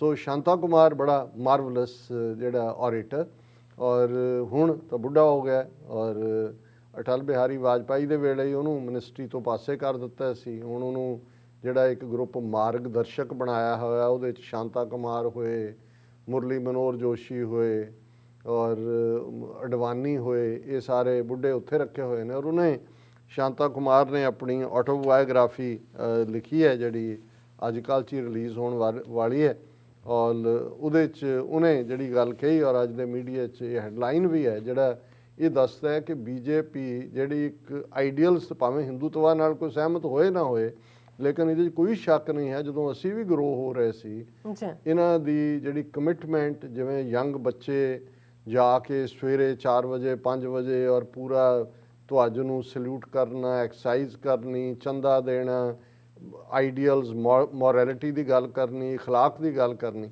ਪਰ ਹੁਣ ਤਾਂ ਇਹਨਾਂ ਨੇ ਨਫ਼ਰਤ ਤਾਂ ਹੈ ਹੀ ਹੈ, ਪਰ ਜਿਹੜੇ ਅਦਰਵਾਈਜ਼ ਵੀ ਅਖਲਾਕੀਅਤ ਦੇ ਪੈਮਾਨੇ ਨੇ ਉਹ ਸਾਰੇ ਜਿਹੜੇ ਨੇ ਉਹ ਤਾਂ ਵਾਇਲੇਟ ਕੀ ਉਹਨਾਂ ਦੀਆਂ ਧੱਜੀਆਂ ਉਡਾਈਆਂ ਹੋਈਆਂ। ਔਰ ਇਹਨੇ ਆਪਣੀ ਕਿਤਾਬ ਦੇ ਵਿੱਚ ਹੀ ਸ਼ਾਂਤਾ ਕੁਮਾਰ ਨੇ ਕਿਹਾ ਕਿ ਬੀਜੇਪੀਜ਼ ਹੋਰਸ ਟ੍ਰੇਡਿੰਗ ਸ਼ੇਮਫੁਲ, ਕਿ ਵੀ ਇਹ ਉਹਨੇ ਕਿਹਾ ਵੀ BJP has become power hungry, governments can be toppled fraudulently with money power but it won't bring about the desired social change। ਉਹਨੇ ਕਿਹਾ ਜੀ ਬਿਲਕੁਲ ਕਰਪਟ ਹੋ ਚੁੱਕੇ ਨੇ। ਠੀਕ ਹੈ, ਪੈਸੇ ਦੇ ਜ਼ੋਰ ਨਾਲ ਤੁਸੀਂ ਹਕੂਮਤਾਂ ਬਦਲ ਸਕਦੇ ਹੋ, ਪਰ ਜਿਸ ਕਰਪਸ਼ਨ ਦੇ ਸਿਰ ਦੇ ਉੱਤੇ ਤੁਸੀਂ ਇਹ ਸਭ ਕਰ ਰਹੇ ਹੋ ਉਹਦੇ ਨਾਲ ਮਾਸ਼ਰੇ ਦੇ ਵਿੱਚ ਤਬਦੀਲੀ ਨਹੀਂ ਹੋਏਗੀ, ਉਹ ਹੋਰ ਕਰਪਟ ਹੁੰਦਾ ਚਲਾ ਜਾਏਗਾ। ਹੁਣ ਜਿਨ੍ਹਾਂ ਦੇ ਕੋਲ ਪੈਸਾ ਹੈ, ਹਕੂਮਤ ਹੈ, ਮੀਡੀਆ ਦੇ ਹਵਾਲੇ ਨਾਲ ਅਸੀਂ ਦੇਖਿਆ ਕਿ ਆਲਮੋਸਟ 20 ਦੇ ਕਰੀਬ ਚੈਨਲ ਤਾਂ ਇਕੱਲਾ ਅੰਬਾਨੀ ਓਨ ਕਰਦਾ ਔਰ ਬਾਕੀ ਸਾਰੇ ਵੀ ਇਹਨਾਂ ਦੀ ਪੇਰੋਲ ਤੇ ਨੇ। ਸੋ ਬਹੁਤ ਵਾਰ ਜਦੋਂ ਇਸ ਕਿਸਮ ਦਾ ਮਾਹੌਲ ਸਿਰਜ ਦਿੱਤਾ ਜਾਂਦਾ ਹੈ, ਫਿਰ ਜਿਹੜੀ ਗੱਲ ਕੋਈ ਕਹਿ ਰਿਹਾ ਹੁੰਦਾ ਉਹ ਤੁਹਾਨੂੰ ਚੰਗੀ ਵੀ ਨਹੀਂ ਲੱਗਦੀ। ਫਿਰ ਜਿਵੇਂ ਆਵਾਜ਼ਾਂ ਬੰਦ ਕੀਤੀਆਂ ਜਾ ਰਹੀਆਂ ਨੇ, ਉਹ ਜਰਨਲਿਸਟ ਹੋਣ, ਵਕੀਲ ਹੋਣ, ਸੋਸ਼ਲ ਮੀਡੀਆ ਹੋਏ, ਸਾਰਿਆਂ ਦੇ ਉੱਤੇ ਸ਼ਿਕੰਜਾ ਕੱਸ ਦਿੱਤਾ ਹੈ। ਔਰ ਜਿਵੇਂ ਗੱਲ ਤੁਰੀ ਸੀ, ਲੇਕਿਨ ਇਹਦੇ 'ਚ ਕੋਈ ਸ਼ੱਕ ਨਹੀਂ ਹੈ ਕਿ ਚੋਣਾਂ ਕਿਵੇਂ ਜਿੱਤਣੀਆਂ ਨੇ। ਔਰ ਸਭ ਦੇ ਉੱਤੇ ਤਾਂ ਇਹਨਾਂ ਦੇ 33 ਕਰੋੜ ਦੇਵੀ ਦੇਵਤਿਆਂ 'ਚ ਇੱਕ ਹੋਰ ਦੇਵੀ ਸ਼ਾਮਲ ਹੈ, ਉਹ ਹੈ EVM ਮਸ਼ੀਨ। ਔਰ EVM ਹੁਣ ਪਤਾ ਨਹੀਂ ਮੇਲ ਹੈ ਕਿ ਫੀਮੇਲ ਹੈ, ਦੇਵਾ ਹੈ ਕਿ ਦੇਵੀ ਹੈ, ਪਰ ਇਹਦੇ 'ਚ ਕੋਈ ਸ਼ੱਕ ਨਹੀਂ ਹੈ ਕਿ EVM ਦਾ ਕਮਾਲ ਉਹ ਪਿਛਲੀਆਂ ਪਾਰਲੀਮੈਂਟ ਚੋਣਾਂ 'ਚ ਵੀ ਦੇਖਣ 'ਚ ਆਇਆ। ਪਰ ਇਹ ਵੀ ਹੈਰਾਨੀ ਹੈ ਕਿ ਇਸ ਨੂੰ ਆਪੋਜੀਸ਼ਨ ਨੇ ਸ਼ੁਰੂ ਤਾਂ ਰੌਲਾ ਪਾਇਆ, ਹਰ ਇੱਕ ਨੇ ਕਿਹਾ, ਕੇਜਰੀਵਾਲ ਨੇ ਵੀ ਕਿਹਾ, ਪਰ ਇਹਨੂੰ ਇੱਕ ਨੁਕਤਾ ਬਣਾ ਕੇ ਕਿ ਭਾਈ ਅਮਰੀਕਾ ਵਰਗਾ ਮੁਲਕ ਜਿਨ੍ਹਾਂ ਕੋਲ ਐਡਵਾਂਸ ਟੈਕਨੋਲੋਜੀ ਹੈ ਉਹ ਤਾਂ ਅਜੇ ਦੂਸਰੀ ਬੈਲਟ ਦੇ ਉੱਤੇ ਨੇ, ਜੇ ਇੰਨੀਆਂ ਹੀ ਇਫੈਕਟਿਵ ਹੁੰਦੀਆਂ ਤੇ ਜਿਹੜਾ ਔਰ ਬਣੀਆਂ ਵੀ ਮੇਰੇ ਖਿਆਲ ਚੀਨ ਦੇ ਵਿੱਚ ਮੇਡ ਇਨ ਚਾਈਨਾ ਨੇ ਜਾਂ ਕਿਸ ਮੁਲਕ ਦੀਆਂ, ਪਰ ਉਹਦੇ 'ਚ ਕੋਈ ਸ਼ੱਕ ਨਹੀਂ ਹੈ ਕਿ ਉਹਨੂੰ ਰੈਗੂਲੇਟ ਇਹਨਾਂ ਨੇ ਕੀਤਾ ਹੋਇਆ ਆਪਣੇ ਢੰਗ ਦੇ ਨਾਲ। ਇਸ ਤੋਂ ਇਲਾਵਾ ਪੈਸਾ ਕਿਵੇਂ ਲੋਕ ਖਰੀਦੇ ਜਾਂਦੇ ਨੇ, ਜੋ ਇਹਨਾਂ ਨੇ ਪੌਂਡੇਚੇਰੀ 'ਚ ਕਿਵੇਂ ਬੰਦੇ ਖਰੀਦ ਕੇ ਸਰਕਾਰ ਕਾਂਗਰਸ ਦੀ ਤੋੜ ਦਿੱਤੀ। ਵੈਸਟ ਬੰਗਾਲ ਜਿਹੜਾ ਇੱਕ ਜਿੱਥੇ ਉਹ ਸ਼ੇਰਨੀ ਵਾਂਗ ਮਮਤਾ ਬੈਨਰਜੀ ਨੇ ਹੋਲਡ ਕੀਤਾ ਹੋਇਆ, ਲੇਕਿਨ ਉੱਥੇ ਕਿਵੇਂ ਇਹ ਉਹਦੇ ਵਜ਼ੀਰਾਂ ਤੋਂ ਵੀ ਅਸਤੀਫੇ ਦਿਵਾਏ ਨੇ, ਬੀਜੇਪੀ ਜੁਆਇਨ ਕਰਵਾ ਰਹੇ ਨੇ। ਕੇਰਲਾ ਕਿਉਂਕਿ ਚੋਣਾਂ ਹੋਣੀਆਂ ਨੇ, ਵੈਸਟ ਬੰਗਾਲ 'ਚ ਵੀ ਨੇ, ਅਸਾਮ 'ਚ ਵੀ ਹੈ, ਕੇਰਲਾ 'ਚ ਵੀ ਹੈ, ਪੌਂਡੇਚੇਰੀ 'ਚ ਵੀ ਹੈ। ਹੁਣ ਕੇਰਲਾ ਦੇ ਵਿੱਚ ਜਿਹੜੀ ਇੰਟਰਨੈਸ਼ਨਲ ਪਰਸਨੈਲਿਟੀਜ਼ ਜਿਨ੍ਹਾਂ ਦੇ ਵਿੱਚ PT ਊਸ਼ਾ, ਉਹਨੂੰ ਵੀ ਬੀਜੇਪੀ ਜੁਆਇਨ ਕਰਵਾਈ ਹੈ। ਦਿੱਲੀ 'ਚ ਜਿਹਨੇ ਮੈਟਰੋ ਬਣਾਇਆ 80 ਸਾਲਾਂ ਦਾ ਬੁੱਢਾ, ਉਹ ਕਹਿੰਦਾ ਜੀ ਮੈਨੂੰ ਵੀ ਬਣਾ ਦਿਓ ਚੀਫ ਮਿਨਿਸਟਰ ਕੇਰਲਾ ਦਾ, ਕਿਉਂਕਿ ਇਹਨਾਂ ਨੂੰ ਸਾਊਥ ਦੇ ਵਿੱਚ ਜਿਹੜੇ ਹੁਣ ਤੱਕ ਜਿਹਨੂੰ ਕਹਿੰਦੇ ਸੀ ਕਿ ਇਨਪੈਨੀਟਰੇਬਲ ਨੇ, ਜਿੱਥੇ ਪੈਨੀਟਰੇਟ ਨਹੀਂ, ਕਿਉਂਕਿ ਹਿੰਦੂਤਵਾ ਦੀ ਆਈਡੀਓਲੋਜੀ ਗੰਗਾ ਜਮਨੀ ਤਹਿਜ਼ੀਬ ਹੈ, ਇਹ ਤਾਂ ਐਕਸੈਪਟੇਬਲ ਹੀ। ਜਿਹੜੀਆਂ 5 ਸਟੇਟਾਂ ਇਸ ਵੇਲੇ ਸਾਊਥ ਦੀਆਂ ਨੇ, ਉਹ ਤਮਿਲਨਾਡੂ ਹੋਏ, ਕਰਨਾਟਕਾ ਹੋਏ, ਆਂਧਰਾ ਹੋਏ, ਤੇਲੰਗਾਨਾ ਹੋਏ, ਕੇਰਲਾ ਹੋਏ, ਇਹ ਡ੍ਰੈਵਿਡਨ ਸਟੇਟਸ ਨੇ। ਇਹ ਤਾਂ ਇਹਨਾਂ ਦੀ ਰੇਸ ਵੀ ਵੱਖਰੀ ਹੈ ਔਰ ਸੰਸਕ੍ਰਿਤ ਇਹਨਾਂ ਦੀ ਲੈਂਗੁਏਜ ਨਹੀਂ ਹੈ, ਉਹ ਤਾਂ ਆਪਣੀ ਲੈਂਗੁਏਜ ਜਿਹੜੀ ਹੈ ਖਾਸ ਤੌਰ ਦੇ ਉੱਤੇ ਜਿਵੇਂ ਤਾਮਿਲ ਹੈ, ਉਹਨੂੰ ਉਹ ਸੰਸਕ੍ਰਿਤ ਤੋਂ ਵੀ ਪਹਿਲਾਂ ਦੀ ਕਹਿੰਦੇ ਨੇ। ਉਹਨਾਂ ਦਾ ਬਿਲਕੁਲ ਆਪਣਾ ਕਲਚਰ ਹੈ, ਆਪਣੀ ਤਹਿਜ਼ੀਬ ਹੈ। ਪਰ ਕਿਵੇਂ ਹਿੰਦੂਤਵਾ ਦੇ ਨਾਂ ਨੂੰ ਵੀ ਇਹਨਾਂ ਨੇ ਕਾਇਮ ਰੱਖਿਆ, ਕਿਵੇਂ ਥਰੂ ਕਰਪਟ ਮੇਸ਼ਰਸ, ਜਿੱਥੇ ਲੋੜ ਪਈ ਹੈ ਇਹਨਾਂ ਨੇ ED ਰੇਡ ਕਰਵਾਏ ਨੇ, ਜਿੱਥੇ ਲੋੜ ਪਈ ਹੈ ਇਹਨਾਂ ਨੇ CBI ਦੇ ਕੇਸ। ਹੁਣ ਹਰਿਆਣੇ ਦਾ ਇੱਕੋ ਇੱਕ ਆਜ਼ਾਦ MLA ਜਿਹਨੇ ਖੱਟੜ ਤੋਂ ਵਾਪਸ ਲਈ ਹਮਾਇਤ ਕਿਸਾਨ ਮੁੱਦੇ ਤੇ, ਹੁਣ ਉਹਦੇ ਘਰ ਦੇ ਉੱਤੇ ਉਹਦੇ ਸਹੁਰਿਆਂ ਦੇ ਛਾਪੇ ਪੈ ਰਹੇ ਨੇ ਇਨਕਮ ਟੈਕਸ ਦੇ, ਕੱਲ ਦੀ ਖਬਰ ਹੀ ਹੈ। ਸੋ ਉਹ ਸਾਰੇ ਤੌਰ ਤਰੀਕੇ ਇਹ ਅਪਣਾ ਰਹੇ ਨੇ। ਔਰ ਹੁਣ ਕਿਉਂਕਿ ਚੀਫ ਇਲੈਕਸ਼ਨ ਕਮਿਸ਼ਨਰ ਵੀ ਸਰਕਾਰ ਦੇ ਨਾਲ ਹੀ ਰਲਿਆ ਹੁੰਦਾ, ਚੋਣਾਂ ਕਦੋਂ ਕਿੱਥੇ ਕਰਵਾਣੀ ਹੈ, ਕਿੰਨੇ ਫੇਜ਼ਸ 'ਚ ਕਰਵਾਣੀ ਹੈ, ਇਹ ਵੀ ਹੁਣ ਡਿਸਾਈਡ ਤੋਂ ਇਹਨਾਂ ਨੂੰ ਪਤਾ ਹੁੰਦਾ, ਇਹਨਾਂ ਦੀ RSS ਨਾਗਪੁਰ ਨੂੰ, ਕਿਉਂਕਿ ਇਹਨਾਂ ਨੇ ਹੀ ਭੇਜਿਆ ਹੁੰਦਾ। ਔਰ ਹੁਣ ਜਿਹੜਾ ਉਹਨਾਂ ਨੇ 5 assembly polls to begin March 27, West Bengal to have maximum 8 phases, counting of votes on May 2nd। ਹੁਣ ਇਹ ਉਹਨਾਂ ਨੇ ਜਿਹੜਾ 5 ਸਟੇਟ ਅਸੈਂਬਲੀਜ਼ ਦੀਆਂ ਇਲੈਕਸ਼ਨਸ ਅਨਾਉਂਸ ਕੀਤੀਆਂ, ਪਰ ਬੰਗਾਲ ਦੇ ਵਿੱਚ 8 ਫੇਜ਼ਸ ਦੇ ਵਿੱਚ ਜਿਹੜੀਆਂ ਨੇ ਉਹ ਵੋਟਾਂ ਪੈਣਗੀਆਂ ਔਰ 2 ਮਈ ਨੂੰ ਇਹਦੀ ਕਾਊਂਟਿੰਗ ਹੋਏਗੀ। ਔਰ ਇਸ ਦੇ ਉੱਤੇ ਬਿਲਕੁਲ ਠੀਕ ਮਮਤਾ ਬੈਨਰਜੀ ਨੇ ਪਹਿਲਾ ਰਿਐਕਸ਼ਨ ਦਿੱਤਾ। ਮਮਤਾ questions 8 phases of West Bengal election, say poll dates similar to ones BJP wanted, asks are poll dates announced as per suggestions of Modi and Shah। ਸੋ ਮਤਲਬ ਡੇਟਾ ਅਨਾਉਂਸ ਹੋਣ ਤੋਂ ਲੈ ਕੇ ਹੀ ਇਹ ਗੱਲ ਸਾਹਮਣੇ ਹੈ ਕਿ ਭਾਈ ਅਲਟੀਮੇਟਲੀ ਇਹਦੇ 'ਚ ਕੋਈ ਸ਼ੱਕ ਨਹੀਂ ਹੈ ਕਿ ਬੀਜੇਪੀ ਨੇ ਅਸਾਮ ਦੇ ਵਿੱਚ ਇਹਨਾਂ ਦੀ ਹਕੂਮਤ ਹੈ, ਉਹ ਰਿਟੇਨ ਕਰਨਗੇ। ਬੰਗਾਲ 'ਚ ਜ਼ਾਹਰ ਹੈ ਜੇ ਬਿਲਕੁਲ ਨਾ ਵੀ ਹਾਸਲ ਕਰ ਸਕਣ ਮੈਜੋਰਿਟੀ, ਬਹੁਤ ਜ਼ਿਆਦਾ ਸੀਟਾਂ ਲੈਣਗੇ। ਔਰ ਪੌਂਡੇਚੇਰੀ ਜਿੱਥੇ ਸਭ ਖਰੀਦੋ ਫਰੋਖਤ ਕੀਤੀ ਹੈ, ਔਰ ਇਸ ਸਾਰੇ ਕੇਰਲਾ ਦੇ ਵਿੱਚ ਵੀ ਅਚੀਵਮੈਂਟ ਕਰਨਗੇ। ਹੁਣ ਇਹਨੂੰ ਉਹ ਸੈਲਿੰਗ ਚਿਪ ਇਹਨਾਂ ਦਾ ਕੀ ਹੋਏਗਾ ਜਦੋਂ ਇਹ ਸਾਰਿਆਂ ਨੂੰ ਪੈਸਾ ਵੀ ਸੁੱਟਣਗੇ। ਔਰ ਜਿਵੇਂ ਤੁਸੀਂ ਬਿਗਨਿੰਗ ਦੇ ਵਿੱਚ ਕਿਹਾ ਕਿ ਵੀ ਇਹ ਇੱਕ ਜਿਹੜਾ ਇਹਨਾਂ ਦਾ ਬੜਾ ਫੇਵਰੇਟ ਹਥਿਆਰ ਹੈ, ਪੈਸੇ ਤੋਂ ਬਾਅਦ ਦੂਸਰਾ ਜਿਹੜਾ ਪੋਲਰਾਈਜ਼ ਕਰਦਾ ਹੈ ਸੁਸਾਇਟੀ ਨੂੰ, ਉਹ ਹੈ ਵਾਇਲੈਂਸ, ਤਸ਼ੱਦਦ। ਔਰ ਉੱਥੇ ਕੋਈ ਵੀ ਬਹਾਨਾ ਬਣਾ ਕੇ ਉਹ ਵਾਇਲੈਂਸ ਕੀਤੀ ਜਾ ਸਕਦੀ ਹੈ। ਹੁਣ ਇਸ ਵੇਲੇ ਜਿੰਨਾ ਦਬਾਅ ਕਿਸਾਨ ਮੂਵਮੈਂਟ ਦੇ ਹਵਾਲੇ ਨਾਲ ਇਹਨਾਂ ਤੇ ਬਣਿਆ ਹੋਇਆ ਹੈ, ਇਹ ਵੀ ਆ ਰਿਹਾ ਕਿ ਭਾਈ ਇਹਨਾਂ ਦੇ ਨਾਲ ਲੋਕ ਨਹੀਂ ਨੇ।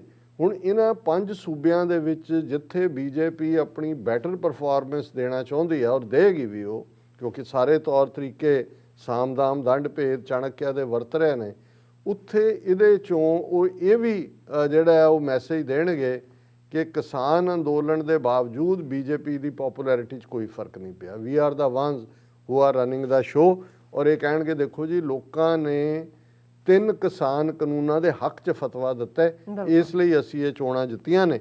ਹਾਲਾਂਕਿ ਅਸੀਂ ਨਿੱਕੀਆਂ ਮੋਟੀਆਂ ਆਪਣੇ ਲੋਕਾਂ ਦੀ ਸਟਰਗਲ ਦੀਆਂ ਵਿਕਟਰੀਜ਼ ਦੇਖ ਸਕਦੇ ਹਾਂ। ਯੰਗ ਬੱਚੀ ਮਾਨਸਾ ਮੁਕਤਸਰ ਦੀ ਨਵਦੀਪ ਕੌਰ ਜਿਹੜੀ ਹਰਿਆਣੇ ਦੀ ਜੇਲ੍ਹ 'ਚ, ਔਰ ਉਹਦੇ ਨਾਲ 24 ਸਾਲਾ ਸ਼ਿਵ ਕੁਮਾਰ ਜਿਹੜੇ ਲੇਬਰ ਆਰਗੇਨਾਈਜੇਸ਼ਨ ਮਜ਼ਦੂਰਾਂ ਦੇ ਹੱਕਾਂ ਲਈ ਨੇ। ਔਰ ਜਿਸ ਕਿਸਮ ਦੇ ਨਵਦੀਪ ਕੌਰ ਦੇ ਉੱਤੇ ਇਹਨਾਂ ਨੇ ਕੇਸ ਹਰਿਆਣਾ ਪੁਲਿਸ ਨੇ ਬਣਾਏ, ਟਾਰਚਰ ਵੀ ਉਹਨੂੰ ਕੀਤਾ, ਕੇਸ ਵੀ ਬਣਾਏ, ਲੱਗਦਾ ਨਹੀਂ ਸੀ ਪਹਿਲੇ ਦਿਨ ਹਾਈ ਕੋਰਟ ਮੁੱਕਰ ਗਿਆ ਸੀ ਜ਼ਮਾਨਤ ਤੋਂ। 3-4 ਕੇਸ ਪੁਲਿਸ ਤੇ ਅਟੈਕ, ਫਰਾਣਾ ਟਿਮਕਾ। ਪਰ ਮੈਂ ਸਮਝਦਾ ਹਾਂ ਵੀ ਘੱਟੋ ਘੱਟ ਸਾਨੂੰ ਇਹ ਕ੍ਰੈਡਿਟ ਆਪਣੀ ਕੌਮ ਨੂੰ ਦੇਣਾ ਬਣਦਾ ਹੈ ਕਿ ਇਸ ਮੁੱਦੇ ਤੇ ਜਿਵੇਂ ਇਸ ਬੱਚੀ ਨੂੰ, ਹਾਲਾਂਕਿ 1-2 ਨੇ ਮੈਨੂੰ ਕਾਲ ਕਰਕੇ ਵੀ ਕਿਹਾ ਕਿ ਜੀ ਦੇਖੋ ਬਾਕੀ ਇਸ਼ੂਜ਼ ਤੇ ਗੱਲ ਹੁੰਦੀ ਹੈ, ਹੋ ਰਹੀ ਹੈ ਬਾਕੀ ਥਾਵਾਂ ਤੇ, ਨਵਦੀਪ ਕੌਰ ਇੱਕ ਗਰੀਬ ਇੱਕ ਦਲਿਤ ਬੱਚੀ ਹੈ, ਉਸ ਦਾ ਇਸ਼ੂ ਇੰਨਾ ਨਹੀਂ ਉਭਰਿਆ, 2 ਹਫ਼ਤੇ ਪਹਿਲਾਂ ਦੀ ਗੱਲ ਹੈ। ਮੈਂ ਕਿਹਾ ਨਹੀਂ, ਇਵੇਂ ਨਹੀਂ ਹੈ ਗੱਲ, ਸਿਰਫ ਫੋਕਸ ਨਹੀਂ ਹੈ। ਇੱਕ ਵਾਰ ਜਦੋਂ ਇਸ ਪਾਸੇ ਵੱਲ ਗੱਲ ਆ ਗਈ, ਜਾਣਕਾਰੀ ਵਾਪਸ ਆਈ, ਔਰ ਮੇਰੇ ਕੋਲ ਵੀ ਪ੍ਰੋਪਰ ਜਾਣਕਾਰੀ ਨਹੀਂ ਸੀ। ਔਰ ਤੁਸੀਂ ਦੇਖੋ ਵੀ ਕਿਵੇਂ ਪ੍ਰੈਸਟੀਜ ਦਾ ਇਸ਼ੂ ਵੀ ਬਣਿਆ, ਕਿਵੇਂ ਵਕੀਲਾਂ ਦੀਆਂ ਟੀਮਾਂ, ਔਰ ਇੱਕ ਆਵਾਜ਼ ਸੀ ਜਿਹਦੇ ਥੱਲੇ ਫਿਰ ਸ਼ਡਿਊਲ ਕਾਸਟ ਕਮਿਸ਼ਨ ਵੀ ਪੰਜਾਬ ਦਾ, ਹਰਿਆਣਾ ਦਾ, ਦਿੱਲੀ ਦਾ, ਵਿਮਨ ਨਾਲ ਰਿਲੇਟਡ ਸਭ ਨੇ ਨੋਟਿਸ ਲਿਆ। ਔਰ ਉਹ ਹਾਲਾਤ ਬਣੇ ਕਿ ਸੂ ਮੋਟੋ ਨੋਟਿਸ ਵੀ ਪੰਜਾਬ ਹਰਿਆਣਾ ਹਾਈ ਕੋਰਟ ਨੂੰ ਇੱਕ ਅੱਧੇ ਕੇਸ ਲੈਣਾ ਪਿਆ। ਔਰ ਇਹ ਖੁਸ਼ੀ ਦੀ ਗੱਲ ਹੈ ਕਿ ਨਵਦੀਪ ਕੌਰ ਦੀ ਜ਼ਮਾਨਤ ਹੋਈ ਹੈ, ਉਹ ਬਾਹਰ ਆਈ ਹੈ। ਔਰ ਜਿਵੇਂ ਉਹਦਾ ਸਵਾਗਤ ਕੀਤਾ ਗਿਆ, ਗਲੇ ਦੇ ਵਿੱਚ ਹਾਰ ਪਾ ਕੇ, ਵੱਡੀ ਗਿਣਤੀ 'ਚ ਸਿੱਖ ਸੰਗਤਾਂ, ਔਰ ਉਹਨੇ ਵੀ ਨਿਕਲਦੇ ਆ ਜਿੰਨਾ ਕਿਹਾ, ਉਹਨੇ ਕਿਹਾ ਜੀ ਮੈਂ ਕਿਸਾਨ ਮੋਰਚੇ ਦੇ ਨਾਲ ਖੜੀ ਹਾਂ, ਸੰਘਰਸ਼ ਜਾਰੀ ਰਹੇਗਾ, ਕਿਉਂਕਿ ਅਜੇ ਕੇਸ ਅਦਾਲਤ 'ਚ ਨੇ, ਮੇਰੇ ਨਾਲ ਕੀ ਹੋਇਆ ਜਾਂ ਕੀ ਹੈ ਇਹ ਮੈਂ ਨਹੀਂ ਦੱਸ ਸਕਦਾ। ਹਾਂ, ਜਿਹੜੇ ਹੁਣ ਜ਼ਮਾਨਤ ਦੇ ਉੱਤੇ ਬਹੁਤ ਸਾਰੇ ਦੂਸਰੇ ਵੀ ਨੌਜਵਾਨ ਬੱਚਿਆਂ ਦੇ ਲਈ ਆ ਰਹੇ ਨੇ, ਉਹਦੇ ਲਈ ਦਿੱਲੀ ਕਮੇਟੀ ਨੇ ਚੰਗਾ ਕੰਮ ਕੀਤਾ। ਔਰ ਉਹ ਕਹਿ ਰਹੇ ਨੇ ਜੀ ਸਾਨੂੰ ਬਹੁਤ ਜ਼ਲੀਲ ਕੀਤਾ, ਸਾਡੀਆਂ ਦਸਤਾਰਾਂ ਲਾ ਕੇ ਸਿਰ 'ਚ ਜੁੱਤੀਆਂ ਮਾਰੀਆਂ, ਔਰ ਸਾਨੂੰ ਜ਼ਲੀਲ, ਉਹ ਕਹਿੰਦੇ ਸਾਨੂੰ ਮਾਰ ਦਿੰਦੇ, ਕੁੱਟਦੇ, ਜੋ ਸਾਡੀ ਕੇਸਾਂ ਦੀ ਬੇਅਦਬੀ ਕੀਤੀ ਜਾਂ ਦੂਜਾ। ਸੋ ਇਹ ਸਭ ਦੱਸਦਾ ਕਿ ਇਹਨਾਂ ਦੀ ਅਲਟੀਮੇਟਲੀ ਇੱਕ ਪਾਸੇ ਉਹੀ ਰਿਪਰੈਸ਼ਨ ਦੀ ਲਾਈਨ ਔਰ ਦੂਸਰੀ ਚੱਲ ਰਹੀ ਹੈ, ਖਰੀਦੋ ਫਰੋਖਤ ਦਾ ਵੀ ਬਾਜ਼ਾਰ ਹੈ।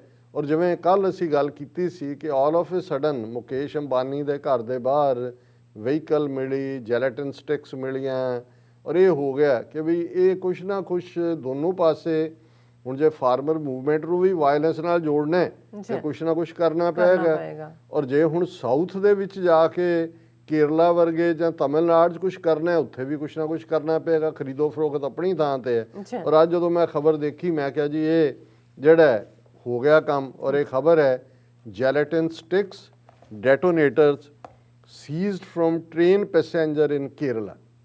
ਹੁਣ ਟ੍ਰੇਨ ਪੈਸੇਂਜਰ ਵੀ ਇੱਕ ਮੁਸਲਮਾਨ ਬੀਬੀ ਰਮਾਨੀ ਨਾਂ ਦੀ ਕੇਰਲਾ ਦੀ ਰਹਿਣ ਵਾਲੀ, ਜਿੱਥੇ ਇਲੈਕਸ਼ਨਾਂ ਹੋਣੀਆਂ, ਔਰ ਇਹ ਟਰੈਵਲ ਕਰ ਰਹੀ ਸੀ ਟ੍ਰੇਨ ਦੇ ਵਿੱਚ, ਔਰ ਜਿੱਥੇ ਬੈਠੀ ਸੀ ਉਹਦੀ ਸੀਟ ਦੇ ਥੱਲੇ ਉਹਨਾਂ ਨੇ ਕਿਹਾ ਜੀ ਐਕਸਪਲੋਸਿਵਸ, ਬਹੁਤ ਖਤਰਨਾਕ ਵਿਸਫੋਟਕ, ਇਨਕਲੂਡਿੰਗ ਅੱਛਾ 117 gelatin sticks and 350 detonators were found hidden beneath the seat, a passenger travelling from Chennai to Thalassery by Chennai Mangaluru superfast। ਹੁਣ ਦੋਨੋਂ ਸਟੇਟਾਂ 'ਚ ਹੋਣਾ ਨੇ, ਤਮਿਲਨਾਡੂ 'ਚ ਵੀ ਹੈ, ਕੇਰਲਾ 'ਚ ਵੀ ਹੈ। ਮੁਸਲਮਾਨਾਂ ਦਾ ਡਰ, ਖੌਫ, ਨਫ਼ਰਤ ਪੈਦਾ ਕਰਨੀ ਹੈ। ਬਿਲਕੁਲ। ਔਰ ਇਹ ਵੀ ਦੱਸਣਾ ਕਿ ਜੀ ਦੇਖੋ ਇਹ ਕਿੰਨਾ ਵੱਡਾ ਅਸੀਂ ਕੰਮ ਕਰ ਲਿਆ। ਓਕੇ, ਨਹੀਂ ਤਾਂ ਆ ਜਿੰਨੇ ਐਕਸਪਲੋਸਿਵ ਸੀ ਜਿਹਦੇ 'ਚ 117 ਜੈਲੇਟਿਨ ਸਟਿਕ, ਉਹਦਾ ਸਾਰੀ ਸਟੇਟ ਨੂੰ ਉਡਾਣ ਦੇ ਐਕਸਪਲੋਸਿਵ ਸੀਗੇ ਜੀ। ਇਹ ਤਾਂ ਅਸੀਂ ਕਰ ਲਿਆ, ਔਰ ਦੇਖ ਲਓ ਇਹ ਮੁਸਲਮਾਨ ਕੀ ਕਰ ਰਹੇ ਨੇ ਔਰ ਕਿਵੇਂ ਇਹਨਾਂ ਦੀਆਂ ਬੀਬੀਆਂ। ਹੁਣ ਇਹੀ ਮੁਸਲਮਾਨ ਬੰਦੇ ਤੋਂ ਵੀ ਪਲਾਂਟ ਕੀਤਾ ਜਾ ਸਕਦਾ ਸੀ, ਪਰ ਇਹ ਦੱਸਣ ਦੇ ਲਈ ਤਾਂ ਕਿ ਕੱਲ੍ਹ ਨੂੰ ਜਦੋਂ ਇਹਨਾਂ ਦੀਆਂ ਗੁੰਡਾ ਕਰਾਊਡਸ ਜਾ ਕੇ ਬੱਚੀਆਂ ਨੂੰ ਬੇਇੱਜ਼ਤ ਕਰਦੇ ਨੇ, ਬੇਪਤ ਕਰਦੇ ਨੇ, ਮਾਈਨੋਰਿਟੀਜ਼ ਦੀਆਂ ਡਾਟਰਸ ਨੂੰ, ਮਦਰਸ ਨੂੰ, ਸਿਸਟਰਸ ਨੂੰ, ਤੇ ਇਹ ਹੋਏ ਕਿ ਨਹੀਂ ਇਹ ਸਾਰੇ ਹੀ ਦਹਿਸ਼ਤਗਰਦ ਨੇ। ਸੋ ਇਸ ਸਾਰੇ ਦੇ ਨਾਲ ਨਾਲ ਅਸੀਂ ਇਹ ਦੇਖ ਰਹੇ ਹਾਂ ਕਿ ਇਹ ਇੱਕ ਆਉਣ ਵਾਲੇ ਪੀਰੀਅਡ ਦੇ ਵਿੱਚ ਇਸ ਸਾਰੇ 'ਚੋਂ ਜਿਹੜਾ ਇਹ ਕੀ ਕੱਢਣਗੇ, ਔਰ ਵਾਇਲੈਂਸ ਦੀਆਂ ਵੀ ਪੋਸੀਬਿਲਿਟੀਜ਼, ਰਾਈਟਿੰਗ ਵੀ ਹੋਏਗੀ ਔਰ ਖਰੀਦੋ ਫਰੋਖਤ ਵੀ। ਔਰ ਨਾਲ ਦੀ ਨਾਲ ਉਹਨਾਂ ਨੇ ਇਕੱਲਾ ਇਹੀ ਨਹੀਂ ਕਿ ਸੋਸ਼ਲ ਮੀਡੀਆ ਦੇ ਉੱਤੇ ਸ਼ਿਕੰਜਾ ਕੱਸਿਆ, ਈਵਨ ਗੂਗਲ। ਹੁਣ ਇੰਡੀਅਨ ਨਿਊਜ਼ਪੇਪਰ ਸੁਸਾਇਟੀ ਕਹਿ ਰਹੀ ਹੈ ask Google to compensate Indian newspapers for using their content. ਉਹਨਾਂ ਨੇ ਕਿਹਾ ਜੀ ਤੁਸੀਂ ਜਿਹੜੇ ਭਾਰਤੀ ਅਖਬਾਰਾਂ ਦੇ ਕੰਟੈਂਟ ਯੂਜ਼ ਕਰਦੇ ਹੋ ਉਹਨਾਂ ਨੂੰ ਜਿਹੜਾ ਇੰਨੇ % ਦਿਓ, ਤਾਂ ਕਿ ਮਤਲਬ ਇਹ ਹੈ ਵੀ ਗੂਗਲ ਰਾਹੀਂ ਵੀ ਜਿਹੜੀਆਂ ਕੋਈ ਥੋੜ੍ਹੀਆਂ ਬਹੁਤ ਨੈਗੇਟਿਵ ਸਟੋਰੀਜ਼ ਦੁਨੀਆ ਦੇ ਵਿੱਚ ਸਾਹਮਣੇ ਆ ਜਾਂਦੀਆਂ ਨੇ ਉਹਨਾਂ ਨੂੰ ਜਿਹੜਾ ਉਹ ਮਜਬੂਰ ਕਰਨ ਕਿ ਉਹ ਉਹਨਾਂ ਨੂੰ ਯੂਜ਼ ਹੀ ਨਾ ਕਰਨ। ਸੋ ਤੁਸੀਂ ਗੂਗਲ 'ਤੇ ਪਾਓਗੇ, ਜਿਵੇਂ ਹੁਣ ਆਸਟ੍ਰੇਲੀਆ ਨੇ ਲਾਅ ਬਣਾਇਆ, ਉਹਨਾਂ ਨੇ ਤਾਂ ਫੇਸਬੁੱਕ ਦੇ ਹਵਾਲੇ ਨਾਲ ਕੀਤਾ, ਔਰ ਇਸੇ ਤਰ੍ਹਾਂ ਇਹ ਇਵੇਂ ਕਰ ਰਹੇ ਨੇ। ਸੋ ਕੁੱਲ ਮਿਲਾ ਕੇ ਬੇਸ਼ੱਕ ਫਾਰਮਰਸ ਐਜੀਟੇਸ਼ਨ, ਉਸ ਦੀ ਹਮਾਇਤ, ਉਸ ਦੇ ਉੱਤੇ ਰੋਜ਼ਾਨਾ ਕੁਛ ਨਾ ਕੁਛ ਆ ਰਿਹਾ, ਲੇਕਿਨ ਜਿਹੜੀ ਬੀਜੇਪੀ ਦੀ ਗੇਮ ਹੈ ਉਹ ਬੜੀ ਡਰਟੀ ਗੇਮ ਹੈ। ਔਰ ਆਉਣ ਵਾਲੇ ਦਿਨਾਂ 'ਚ ਅਸੀਂ ਹੋਰ ਵੀ ਇਸ ਕਿਸਮ ਦਾ ਵਾਇਲੈਂਸ ਦਾ ਮਾਹੌਲ, ਖਰੀਦੋ ਫਰੋਖਤ ਦਾ ਮਾਹੌਲ, ਔਰ ਜਿਹੜੀ ਹੈ ਜਿਹਨੂੰ ਕਹਿੰਦੇ ਨੇ ਕਿ ਵੀ ਬਿਹਾਈਂਡ ਦਾ ਡੋਰ ਕੀ ਚੱਲ ਰਿਹਾ ਹੈ, ਉਹਨਾਂ ਦੀ ਲੀਡਰਸ਼ਿਪ, ਟਕੈਤ ਭਰਾ ਹੋਣ, ਸੰਯੁਕਤ ਕਿਸਾਨ ਮੋਰਚੇ ਦੀ ਲੀਡਰਸ਼ਿਪ ਹੋਏ। ਸੋ ਇਹ ਚੈਲੰਜਸ ਆਉਣ ਵਾਲੇ ਦਿਨਾਂ 'ਚ ਹੋਰ ਵੀ ਗੰਭੀਰ ਹੋਣਗੇ। ਬਿਲਕੁਲ ਡਾਕਟਰ ਸਾਹਿਬ, ਤੁਹਾਡਾ ਬਹੁਤ ਬਹੁਤ ਸ਼ੁਕਰੀਆ। ਤੁਸੀਂ ਆਪਣੇ ਵਿਚਾਰ ਸਾਡੇ ਦਰਸ਼ਕਾਂ ਨਾਲ ਸਾਂਝੇ ਕੀਤੇ ਨੇ। ਆਸ ਕਰਦੇ ਹਾਂ ਕਿ ਸਾਡੇ ਦਰਸ਼ਕਾਂ ਨੂੰ ਪਹਿਲਾ ਸੈਗਮੈਂਟ ਪਸੰਦ ਆਇਆ ਹੋਵੇਗਾ। ਸੋ ਇੱਥੇ ਲੈਣੇ ਆ ਬ੍ਰੇਕ ਤੋਂ ਪਹਿਲਾਂ ਅਸੀਂ ਆਪਣੇ ਦਰਸ਼ਕਾਂ ਤੇ ਸਰੋਤਿਆਂ ਨੂੰ ਅਪੀਲ ਤੇ ਬੇਨਤੀ ਕਰਦੀ ਵਿਊਅਰਸ, ਜਿਸ ਤਰ੍ਹਾਂ ਕਿ ਤੁਸੀਂ ਜਾਣਦੇ ਹੋ ਕਿ TV 84 ਇੱਕ ਪੰਥਕ ਚੈਨਲ ਹੈ। TV 84 ਦੀ ਚੜ੍ਹਦੀ ਕਲਾ ਲਈ ਵੱਧ ਤੋਂ ਵੱਧ ਡੋਨੇਟ ਕਰੋ। ਡੋਨੇਟ ਕਰਨ ਲਈ ਸਾਡੀ ਵੈਬਸਾਈਟ tv84.tv ਤੇ ਜਾ ਕੇ ਪੇਪਲ ਦੀ ਵਰਤੋਂ ਕਰਕੇ ਵਨ ਟਾਈਮ ਡੋਨੇਟ ਕਰ ਸਕਦੇ ਹੋ, ਮੰਥਲੀ ਡੋਨੇਟ ਵੀ ਕਰ ਸਕਦੇ ਹੋ। ਤੁਸੀਂ ਡੋਨੇਟ ਕਰਨ ਲਈ ਹਰ ਕਿਸਮ ਦਾ credit card, bank account, Zelle, debit card ਦੀ ਵਰਤੋਂ ਕਰ ਸਕਦੇ ਹੋ, ਪੇਪਲ ਦੀ ਵਰਤੋਂ ਕਰ ਸਕਦੇ ਹੋ। ਤੁਸੀਂ TV 84 ਦੇ ਨਾਮ ਤੇ ਚੈੱਕ ਬਣਾ ਕੇ ਸਾਨੂੰ ਮੇਲ ਵੀ ਕਰ ਸਕਦੇ ਹੋ ਸਾਡੇ ਇਸ ਪਤੇ ਤੇ 36-01 37th Avenue, Long Island City, New York 11101 USA, ਜਾਂ ਫਿਰ ਤੁਸੀਂ ਸਾਨੂੰ ਫੋਨ ਰਾਹੀਂ ਵੀ ਸੰਪਰਕ ਕਰ ਸਕਦੇ ਹੋ ਸਾਡੇ ਫੋਨ ਨੰਬਰ ਤੇ 5166191984। ਤੁਸੀਂ ਸਾਨੂੰ ਈਮੇਲ ਵੀ ਕਰ ਸਕਦੇ ਹੋ spot@tv84.tv ਤੇ। ਅਸੀਂ ਤੁਹਾਡੇ ਤਹਿ ਦਿਲ ਤੋਂ ਸ਼ੁਕਰਗੁਜ਼ਾਰ ਹੋਵਾਂਗੇ। ਸੋ ਇੱਥੇ ਲੈਣੇ ਆ ਬ੍ਰੇਕ। ਵਿਊਅਰਸ, ਤੁਸੀਂ ਸਾਡੇ ਨਾਲ ਇਸੇ ਤਰ੍ਹਾਂ ਹੀ ਬਣੇ ਰਹਿਣਾ। ਮਿਲਦੇ ਹਾਂ ਛੋਟੇ ਜਿਹੇ ਵਕਫੇ ਤੋਂ ਬਾਅਦ।